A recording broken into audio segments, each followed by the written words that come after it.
আমন্ত্রণ জানাচ্ছি প্রিয় দর্শক মানচিত্রের নিয়মিত আয়োজন কথোপকথনে। সাবেক উপদেষ্টা আসিফ মাহমুদ সজীব ভুঁইয়া একটা বোমা ফাটালেন, বললেন ডিপ স্টেট চেয়েছিল তারা 2029 পর্যন্ত ক্ষমতায় থাকুক। এর পরপরই এনসিপির যিনি প্রধান নাহিদ ইসলাম, তিনিও সাবেক উপদেষ্টা, তিনি আবার বললেন হাদিকে ডিপ স্টেট হত্যা করেছে। ঘটনা কি? কেন একের পর এক এরকম স্বীকারোক্তি বা বিস্ফোরক মন্তব্য? এটি নিয়ে আজকে একটু আলোচনা করব, শেষ পর্যন্ত সাথে থাকবার জন্য অনুরোধ করছি। আসসালামু আলাইকুম এবং আদাব। রূপান্তরের সত্যের আজকের এই পর্বে সবাইকে স্বাগত জানাচ্ছি। আমি ডক্টর আবুল হাসনাত মিল্টন।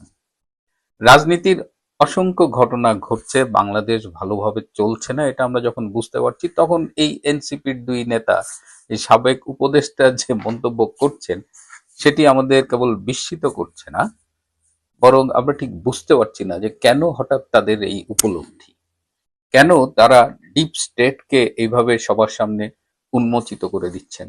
আমরা যখন 24 সালের জুলাই অগস্টে যখন সেই জঙ্গি অভ্যুত্থানটা চলছিল, আমরা কিন্তু বলছিলাম যে এটা জামাত শিবিরের আন্দোলন, এর পেছনে রয়েছে মার্কিন ডলার, এর পেছনে রয়েছে পাকিস্তানের আইএসআই। আপনারা আমাদের বিশ্বাস করেননি। এই একটা অদ্ভুত ব্যাপার বাংলাদেশে আমি দেখি, যে আমরা যখন সত্যি কথা বলি, আমরা যখন যৌক্তিক কোনো কথা বলি, তখন আমরা সংখ্যালঘুর দলে পরিণত হই। মিথ্যের সপক্ষে অনেক মানুষ এসে জড়ো হয়, যেটা হয়েছিল জুলাই অগস্টে। জুলাই অগস্টে যারা রাজপথে গিয়েছিলেন সবাই যে জামাত শিবিরের সদস্য তা নয়, কিন্তু এমন একটা আবহাওয়া তৈরি হয়েছিল যে তারাও নেমে গিয়েছিলেন। তারা মনে করেছিলেন আওয়ামী লীগ সরকার, শেখ হাসিনার সরকার না জানি কত খারাপ। আজকে প্রায় 2 বছর হতে চললো, 2.25 বছর। আমি জানি না সেই সব মানুষের উপলব্ধি কি। সামাজিক যোগাযোগ মাধ্যমে যতটুকু দেখি, অনেকেই রিয়েলাইজ করছেন যে that was their wrong decision, that was their wrong acts. However, তো এই দুই উপদেষ্টা, মানে আসিফ তো বোমা ফাটালেন, এটা নিয়ে গতকাল কথা বলেছি, ডিপ স্টেটকে একদম উন্মোচিত করে দিলেন। এখন একটা প্রশ্ন আসছে যে ডিপ স্টেট আসলে কারা? এই ডিপ স্টেট, আমরা যখন ডিপ স্টেট বলি সারাক্ষণ তো মার্কিন ডিপ স্টেট, মার্কিন ডিপ স্টেট, মার্কিন ডিপ স্টেটের কথা মাথায় আসে। তাহলে কি মার্কিন ডিপ স্টেটের একটা বাংলাদেশ শাখা আছে? বাংলাদেশে কি একটা ডিপ স্টেট আছে? আমি অনেককে জিজ্ঞেস করেছি, আমি কোনো স্পেসিফিক আনসার পাইনি। সো এটা আসিফ নাহিদ এরা আরো স্পেসিফিক বলতে পারবে। কিন্তু আমরা দেখেছি যে জুলাইয়ের আগে, বিশেষ করে 2018-র পরে যে মুভমেন্ট গুলো হয়েছে, তখন আহ, কিছু লোক কিছু সংগঠনের ব্যানারে নিয়মিত সেমিনার করতেন। তারা আবার নিয়মিত প্রথম আলো, ডেইলি স্টারে কলাম লিখতেন, এবং এরা কিন্তু সব একই ভাষায় একইভাবে কথা বলতেন। এদের একটাই টার্গেট ছিল শেখ হাসিনা খারাপ, এবং তারা শেখ হাসিনাকে সরানোর জন্য একটা বিশাল কাজ শুরু করেছিলেন, এবং এর পেছনে কিন্তু একটা বড় রকমের ফান্ডিং আসতো মার্কিন যুক্তরাষ্ট্র থেকে। আমি গতকাল একটা লিস্ট পেয়েছি, সেখানে একদম কোন প্রজেক্টে মার্কিন যুক্তরাষ্ট্রের কোন প্রতিষ্ঠানের পক্ষ থেকে কত ডলার দেওয়া হয়েছে। এগুলো সবই ছিল প্রজেক্টের খেলা, কিন্তু এই প্রজেক্টের আন্ডারে যে হিডেন এজেন্ডাটা ছিল সেটা হলো শেখ হাসিনাকে সরাতে হবে। শেখ হাসিনার প্রধান অপরাধ, শেখ হাসিনা বাংলাদেশ প্রেমী।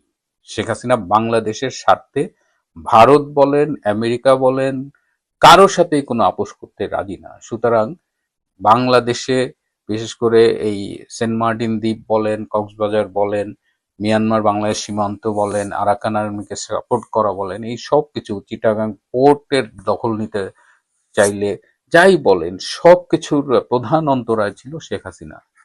হ্যাঁ, শেখ হাসিনা দেশের স্বার্থ বিক্রি করে নিজে ক্ষমতায় থাকতে চান, এবং এগুলো তিনি বলে গেছেন। তিনি বলেছেন, আমরা বিশ্বাস করিনি, আমরা দুর্বৃত্তকে বিশ্বাস করেছিলাম, আমরা প্রতারককে বিশ্বাস করেছিলাম, আমরা ছলনাময়ীদের বিশ্বাস করেছিলাম। তার পরিণতি কি হতে পারে সেটা 18 মাসে ডক্টর ইনুস দেখিয়েছে। একজন বিশ্ব বাটপার, যিনি শান্তিতে নোবেল পেয়ে দেশটাকে অশান্তিতে ভরে দিয়েছিলেন। এবং 2006 সালে ডক্টর ইনুসকে নোবেল দেওয়া হয়েছিল বাংলাদেশকে মাথায় রেখে, এবং 2007 সালেই তাকে ক্ষমতায় আনার জন্য প্রাথমিক পরিকল্পনাটা করা হয়েছিল। কিন্তু সেবার তিনি ওই 2 বছরের ক্ষমতা হবে না, 10 বছরের ক্ষমতা চাই, আলটিমেটলি তিনি হননি। কিন্তু তিনি বেঁচে আছেন, 86 বছর হয়ে গেছে তার। তিনি ক্ষমতা নিয়ে বাংলাদেশের হো মা সারা করে দিয়ে এখন তিনি আবার গার্লফ্রেন্ড নিয়ে জাপান গেছেন, ঘুরে বেড়াবেন, মোজ করবেন, সরকারি নিরাপত্তায় থাকবেন। কিন্তু আমাদের এই বাচ্চা উপদেষ্টা দুইটা এরা কেন এই সরল স্বীকারোক্তি দিচ্ছেন সেটা নিয়ে যখন আমি ভাবছি, আমার কাছে কয়েকটা ব্যাখ্যা মাথায় এসেছে। তার মধ্যে একটা হলো যে নিশ্চয়ই আবার নতুন করে কোনো ঘোট পাকাচ্ছে, না হলে কেন তারা এটা এভাবে বলবে। এখন ডিপ স্টেট যাদের পক্ষ থেকে এরা মাঠে নেমেছিল, যাদের ভাড়াটে হিসেবে এরা খেটেছিল, এই ডিপ স্টেট আসলে এত সুদূর প্রসারী এবং গভীরভাবে ষড়যন্ত্রগুলো করে যেগুলো আমার আপনার পক্ষে ভাবা সম্ভব না। আমরা হয়তো কিছু ক্লু দিতে পারি, যেমন এখন আমি বলতে পারি যে এরা যেহেতু এই বিষয়গুলো বলছে নিশ্চয়ই এদের নতুন কোনো ধান্দা আছে, কিন্তু স্পেসিফিক আবার কি ষড়যন্ত্র করছে সেটা কিন্তু আমরা খুব সুনির্দিষ্ট করে বলতে পারবো না। হয়তো বলবো যে যে নতুন সরকারটা আসছে, তারেক রহমান তার প্রতি নতুন করে চ্যালেঞ্জ ছুড়ে দিচ্ছে, তারা সরকার বিরোধী আন্দোলন করবার জন্য কোনো ইস্যু খুঁজতেছে বা পথ খুঁজতেছে, সেখানে আবার তারা দেশি বিদেশি ডিপ স্টেটের সমর্থন চাচ্ছে, এটা হইতে পারে। সো এটা হলো প্রথম সম্ভাবনা যে there is something being cooked up, মানে কোথাও কোনো একটা কিছু তৈরি হচ্ছে আমাদের সবার অন্তরালে। দ্বিতীয় হতে পারে যে আসলে এগুলো তাদের ইমম্যাচিউরিটি। এই যে ছেলেগুলা, এগুলো হলে ছাত্রলীগের লুঙ্গির তলায় থাকতো, কেউ কেউ কোনো গোপন পরিচয় থাকতো, এদের তো কেউ চিনতো না। তো এরা যখন এত বড় একটা ষড়যন্ত্রের পার্ট হিসেবে দায়িত্ব পেল এবং প্রায় অকল্পনীয় ভাবে তারা আগের সরকারকে দেশ থেকে সরিয়ে নিজেরা ক্ষমতার জোর দখল করলো, তখন আর তাদের ঠিক যে আপনি মানে না, হ্যাঁ, গায়ে মোড়ল বা এরকম কি যেন একটা আছে না, তো এরা আসলে ঠিক বুঝতে পারছে না। এরা সব এর আগে হাসিব নামে একজন সাবেক সমন্বয়ক তিনি বলেছিলেন যে তারা বিপ্লবের স্বার্থে মেট্রো রেল ভেঙেছেন, পুলিশ হত্যা করেছেন, হ্যাঁ, এগুলো না করলে নাকি বিপ্লব বিপ্লব সফল হতো না। কিন্তু এই যে স্বীকারোক্তি দিয়ে একটা ডকুমেন্ট রেখে দিলেন, এটা আজ হোক কাল হোক এই স্বীকারোক্তির ভিত্তিতেই কিন্তু এই সমন্বয়কদেরই বিচারের মুখোমুখি দাঁড়াতে হবে। কিন্তু ওই যে ইম্যাচিউর বলে দিয়েছেন, এই ইম্যাচুরিটির এটা একটা কারণ হতে পারে। আর একটা কারণ হতে পারে যে প্রচন্ড হতাশা থেকে তারা এগুলো বলছেন, যে তারা তো 2024 জুলাই আগস্টের এই জঙ্গি অভ্যুত্থানের পরে তারা তো ন্যাশনালি একটা হিরো হিসেবে আবির্ভূত হয়েছিলেন।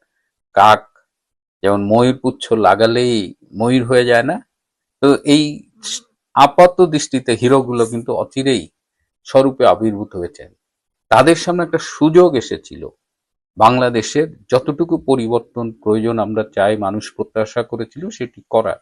কিন্তু তারা কি করেছে? তারা মব সন্ত্রাস কায়েম করেছে। তারা অর্থনৈতিকভাবে প্রচন্ড অসৎ ছিল। তারা যারা হোস্টেলে ঠিকমতো খাইতে পারতো না, কোনো মতে পাতলা ডাল একটু মাংস সবজি দিয়ে ভাত খাইতো, তারা এক একজন এখন শত শত কোটি টাকার মালিক। এই যে আসিফ ভুঁইয়া বলেন, নাহিদ ইসলাম বলেন, সক্রেটিস মাহফুজ বলেন, হাসনাত আবদুল্লাহ বলেন, সার্জিস বলেন, এরা সব শত শত কোটি টাকা কামাই করেছে। এরা আমাদের সংস্কারের কথা বলেছে, স্বপ্নের কথা বলেছে, পরিবর্তনের কথা বলেছে। হ্যাঁ, শেখ হাসিনার কত দোষ, এই শেখ হাসিনা তো এদের তুলনায় সহস্র গুণ ভালো, যদি কম্পেয়ার করতেই হয়। কম্পেয়ার আসলে হয় না, আপেলের সাথে তো আর মাকাল ফলের কম্পেয়ার হয় না। তো এখন তারা এখন তাদের যে পতন ঘটেছে, তারা যে ছাত্র জনতার কাছে আর গ্রহণযোগ্য কেউ নেই, তাদের এখন জামাতের সি টিম অরিজিনালি সেই জামাতের সাথে জোট বেঁধে ভুয়া ভোটে, সন্ধ্যার ভোটে, এমনকি হেরে যাওয়ার পরেও হ্যাঁ জোর করে তাদের এমপি হতে হয়। তো তারা এটা হয়তো মানতে পারতেছে না, কিন্তু তাদের অবস্থানটা দেশবাসীর কাছে ক্লিয়ার, তাদের এখন আর প্রয়োজন নেই। ডিপ স্টেট কি তাদের উপর আর বিশ্বাস করে? ডিপ স্টেট তো তাদের ব্যবহার করে ছুঁড়ে ফেলেছে। আমার এক বড় ভাই চমৎকার একটা উদাহরণ দিয়েছে, এটা বলতে একটু সংকোচ হচ্ছিল, কিন্তু আমার কাছে মনে হচ্ছে যে আমার এই প্রোগ্রাম যারা শোনেন সবাই আমরা অ্যাডাল্ট। কন্ডোম ব্যবহারের পরে ছুঁড়ে ফেলতে হয়। তো এইসব সমন্বয়ের মায়ে খাদানো বাপে তাড়ানো এই টোকাই সমন্বয়গুলো আসলে কন্ডোমের মতো, এরা ডিপ স্টেটকে চেনে না। বাংলাদেশে ১৯৭৫ সালে বঙ্গবন্ধু হত্যায় অনেককে ব্যবহার করা হয়েছিল। তার মধ্যে একজন ছিল আওয়ামী লীগেরই নেতা, বঙ্গবন্ধুর খুব ঘনিষ্ঠ খন্দকার মোস্তাক হোসেন। সে মোস্তাক কিন্তু বছরের পর বছর জেল খেটেছে ৭৫-এর পরে। ৮১ দিনের মাথায় তাকে ছুঁড়ে ফেলে দেওয়া হয়েছে।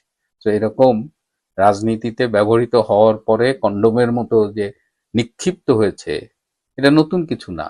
তো এই আসিফ, নাহিদ বা যারা আজকে মনে করছে যে একসময় ন্যাশনাল হিরো ছিলাম, এখন কি হলো, তোমরা বাবা কন্ডোমের পরিণতি আজকে ভোগ করতেছো। Nothing new. বাংলাদেশে যে সর্বনাশটা হয়েছে, একদিন না একদিন ডেফিনেটলি এর থেকে আমাদের উত্তরণ হবে, এবং সেটা আমরা চাই যে খুব বেশি দেরি যেন না হয়। বাংলাদেশ অলরেডি অনেক পিছিয়ে গেছে, কেউ বলে 50 বছর, কেউ বলে 100 বছর। সেখান থেকে ঘুরে দাঁড়ানোর জন্য আমাদের একজন শেখ হাসিনা দরকার। শেখ হাসিনার কোনো বিকল্প এই মুহূর্তে বাংলাদেশে নেই।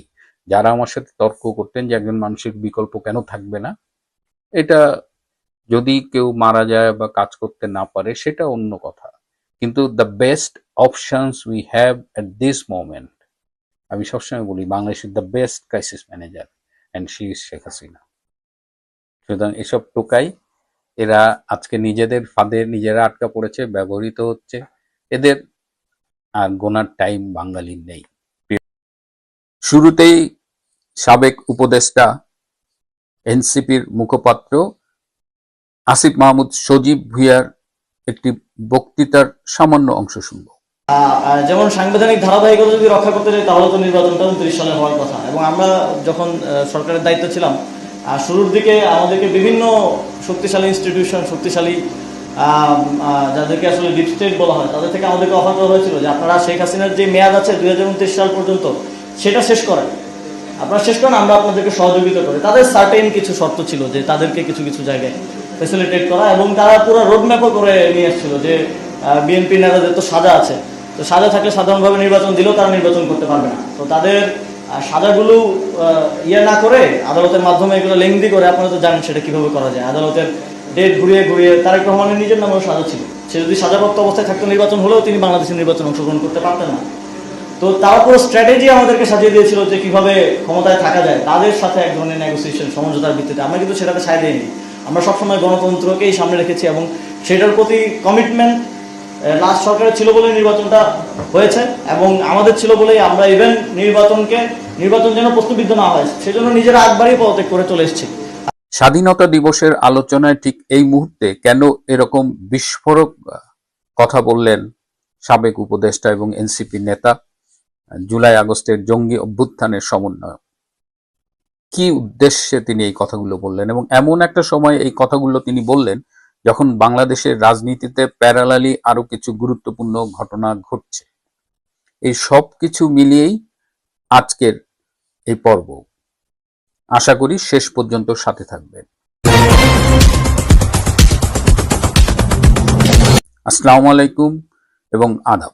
হঠাৎ করে এই গতকাল স্বাধীনতা দিবসে এনসিপির ঢাকা মহানগর দক্ষিণের আলোচনা সভায় এই সাবেক উপদেষ্টা আসিফ মাহমুদ এমন কথা বললেন, এবং আজকে কিন্তু সামাজিক যোগাযোগ মাধ্যমে এটি নিয়েই আলোচনা হচ্ছে। অনেকে আমাকেও জিজ্ঞেস করেছেন যে হঠাৎ আসিফ মাহমুদ ভুঁইয়া এই কথাগুলো কেন বললেন। তার আগে আমি একটু বলি যে আসিফ মাহমুদ ভুঁইয়া এই যে ডিপ স্টেট সংক্রান্ত যে কথাগুলো বলেছেন, আসলে কি উনি কি পুরোটাই সত্যি বলেছেন, নাকি তার নিজের মতো করে অর্ধেক সত্য বলেছেন? এটা সত্যি যে 2029 কিংবা প্রয়োজনে তার চেয়েও বেশি সময়ের জন্য এই ইন্টারিম গভর্নমেন্টকে আনা হয়েছিল। That was the initial plan. কারণ ডক্টর ইউনূস 2007-এর যখন 111-এর সরকার যখন ডক্টর ইউনূসের কাছে গিয়েছিল, ইউনূস কিন্তু বলেছিল আমাকে 10 বছরের জন্য দায়িত্ব দিতে হবে। তারা বলেছিল 2 বছর, এবং 2 বছরের জন্য কিন্তু ইউনূস দায়িত্ব নেননি। আর এবার 1.5 বছরের মাথায় ইউনূসকে দায়িত্ব ছাড়তে হয়েছে।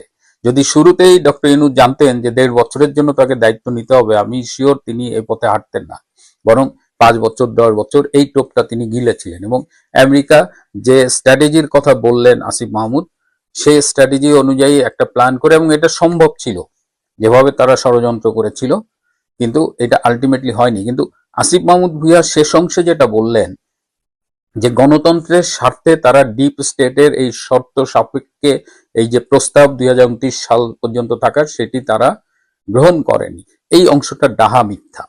আসিফ মাহমুদ ভুইয়ারা 29 পর্যন্ত ক্ষমতায় কেন, মানে আরো 10 দিন বেশি পারলে ক্ষমতায় থাকতে চেষ্টা করতেন, কিন্তু তারা পারেননি। এখানে যেটা খুব ক্লিয়ার যে 2024 সালের জুলাই আগস্টের যে জঙ্গি অভ্যুত্থানটা হয়েছিল, এটা জামাত ছিল, সাথে শিবির ছিল, বিএনপি এটা মূল ষড়যন্ত্রে ছিল না, বিএনপি পরে যুক্ত হয়েছে, এখানে ছাত্ররা ছিল। হ্যাঁ, তা এর সাথে তো বিদেশি শক্তি ছিল, এই যে ডিপ স্টেটের কথা বলেন, ডেফিনেটলি মার্কিন ডিপ স্টেট, এর সাথে আইএসআই পাকিস্তান ছিল। তো এরা অনেকটা ইন্ডিয়াকে অন্ধকারে রেখেই কিন্তু এই জঙ্গি অভ্যুত্থানটি ঘটিয়েছিল। 2024 সালে জুলাই আগস্টে পুরো ঘটনাটা ইন্ডিয়ান নলেজে ছিল না, কিন্তু পরবর্তীতে যখন এই চেঞ্জটা হলো, ডক্টর ইনুস যখন ক্ষমতায় এলেন, তখন ডক্টর ইনুস যেভাবে ভারত বিরোধী তৎপরতা শুরু করলেন, যেভাবে কথাবার্তা শুরু করলেন, এবং ইন্ডিয়া যখন দেখলেন যে জুলাই আগস্টে একটা জঙ্গি অভ্যুত্থান ঘটে গেছে এবং যারা ক্ষমতা এসেছে তারা ইন্ডিয়া বিরোধী, তখন কিন্তু ইন্ডিয়া তার মতো করে চাল চেলেছে। এবং তারপরে আপনারা অনেক ডেভেলপমেন্ট দেখেছেন, ভারত আমেরিকার সম্পর্কের টানাপোড়েন, আবার সম্পর্ক ঠিক হওয়া, আবার টানাপোড়েন, এই উত্থান পতনগুলো আপনারা দেখেছেন। এবং ভারত মানে একটা পর্যায়ে আমেরিকা বুঝেছে যে বাংলাদেশে তারা জুলাই আগস্টে কিছু একটা করতে পারলেও পরবর্তীতে ভারতকে অন্ধকারে রেখে বা ভারতকে মাইনাস করে তাদের পক্ষে কোনো কিছু করা খুব সহজ হবে না।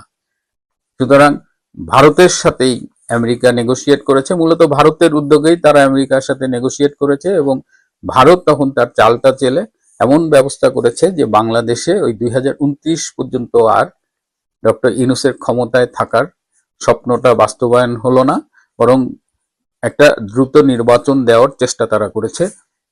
আর্মির মাধ্যমেও তারা একটা প্রেসার দেওয়ার চেষ্টা করেছে। এখন আর্মি বিশেষ করে ওয়াকার, সে আবার জামাতের পক্ষে, কিন্তু সে নির্বাচন চেয়েছিল, কারণ সে বিশ্বাস করত যে নির্বাচন হলে জামাত ক্ষমতায় আসবে, সে ইউনূসের চাইতে ক্ষমতায় জামাতকে দেখতে বেশি আগ্রহী ছিল। আর ভারতের যেটা হয়েছে, ভারত চেষ্টা করেছে একটা ইনক্লুসিভ নির্বাচন করানোর, আওয়ামী লীগ বিএনপি সবাই মিলে একটা নির্বাচন, কিন্তু সেটা যখন কঠিন হয়ে যাচ্ছিল, আমেরিকার পক্ষ থেকে সেটা নিয়ে যখন টাফ কন্ডিশন দেওয়া হচ্ছিল, এবং তারা আমেরিকা এই মুহূর্তে আওয়ামী লীগকে নির্বাচনে চাচ্ছিল না, তখন ভারত তার প্ল্যান বি খেলেছে। আওয়ামী লীগকে যেহেতু তারা নির্বাচনে আনতে পারছে না, তারা বিএনপির সাথে গোপনে নেগোশিয়েট করেছে, এবং বিএনপি ক্ষমতা আসার পেছনে, এই গত ফেব্রুয়ারিতে নির্বাচন হওয়ার পেছনে, সব কিছুর পেছনে ভারতের একটা পজিটিভ রোল ছিল। এবং ইউনূসের কিছু উপদেষ্টা, এই যে রেজওয়ানা হাসান, আদিলুর রহমান শুভ্র, আসিফ নজরুল, এফজিল কবির, এরা কিন্তু একদম শেষ মুহূর্ত পর্যন্ত নির্বাচন ভণ্ডুল করার জন্য চেষ্টা করেছে। এইবার যেটা বললাম যে 8ই ফেব্রুয়ারি তারা সর্বশেষ চেষ্টা করেছিল যেন নির্বাচনটি 12ই ফেব্রুয়ারি না হয়, এবং তখন আমরা কিন্তু বারবার বলছিলাম নির্বাচন হবে কিনা এটা নিয়ে সংশয় ছিল। সুতরাং আসিফ মাহমুদরা, তারা ক্ষমতায় থাকতে চেয়েছিল, তারা থাকতে পারেনি, তারা ক্ষমতা থেকে চলে যেতে বাধ্য হয়েছে, নির্বাচন দিতে বাধ্য হয়েছে। সম্প্রতি আজকেই আমি এই খবরটা পেলাম, আপনারা জানেন যে আমেরিকায় আমার একজন প্রাক্তন মার্কিন কূটনীতিকের সাথে একটা লিঙ্ক আছে, তো তিনি জানিয়েছেন যে এই এনসিপি এরা সম্প্রতি এই ডিপ স্টেটের সাথে তারা আবার যোগাযোগ করেছে, এবং তারা ডিপ স্টেটকে বলেছে যে তারা বর্তমানে বাংলাদেশের যে সরকার রয়েছে, তারেক রহমানের সরকার, তার বিরুদ্ধে তারা আন্দোলন করতে চায় এবং এই সরকারকে তারা সরিয়ে দিতে চায়। তো আমেরিকার পক্ষ থেকে স্বভাবতই একটু মানে বিস্ময় প্রকাশ করা হয়েছে যে একটা সরকার এলো, কেবল 1 মাস পার হলো, এর মধ্যেই কেন তারা এই সরকার বিরোধী আন্দোলনে যেতে চায়। তো এনসিপির পক্ষ থেকে বলা হয়েছে, বেসিক্যালি এনসিপি শুধু না, এনসিপি জামাত, এই পুরো মোর্চাটা যারা, এদের পক্ষ থেকে বলা হয়েছে যে বিএনপি আসলে আমেরিকা নয়, বিএনপি মূলত ভারতের স্বার্থ রক্ষার জন্যই ক্ষমতা এসেছে, সুতরাং বিএনপি আমেরিকাকে বোকা বানিয়েছে, এরকম একটা কথা তারা বোঝানোর চেষ্টা করেছে, এবং আমেরিকার পক্ষ থেকে কোনো গ্রিন সিগন্যাল তারা পায়নি। আমার কথা হলো যে এই আসিফ মাহমুদ, সজীব ভুইয়ারা, এরা কি এখনো মনে করে যে তাদের ডাকে লোকজন নামবে? তারা কি এখনো 24শে জুলাই আগস্টের ঘোরের মধ্যে আছে? মানুষ তো জানে কিভাবে তারা প্রতারণা করেছিল, কিভাবে এই সব কিছুর পেছনে বাংলাদেশের এই জনঘৃণিত জামাত শিবির অংশ ছিল, এবং জামাত পরে স্বীকারও করেছে যে তারা এই আন্দোলনে আছে জানলে সাধারণ মানুষ পথে নামতো না। সুতরাং আজকে আমেরিকাও এটা বোঝে, এবং এটা সবাই বোঝে যে এই মরা ঘোড়ার উপরে বাজি ধরে আর লাভ নেই। সজীব মাহমুদ ভুইয়ারা ইটস অলরেডি মৃত ঘোড়া, ডেড কেস, এদের নিয়ে আর কোনো আলোচনার কিছু নাই। কিন্তু শুরুতে যেটা বললাম যে কেন এই সময়ে আসিফ মাহমুদ ভুইয়া এটা বললো, একটা হলো যে আমেরিকার সাথে তারা নেগোশিয়েট করছে, চেষ্টা করেছে, তারা পারেনি।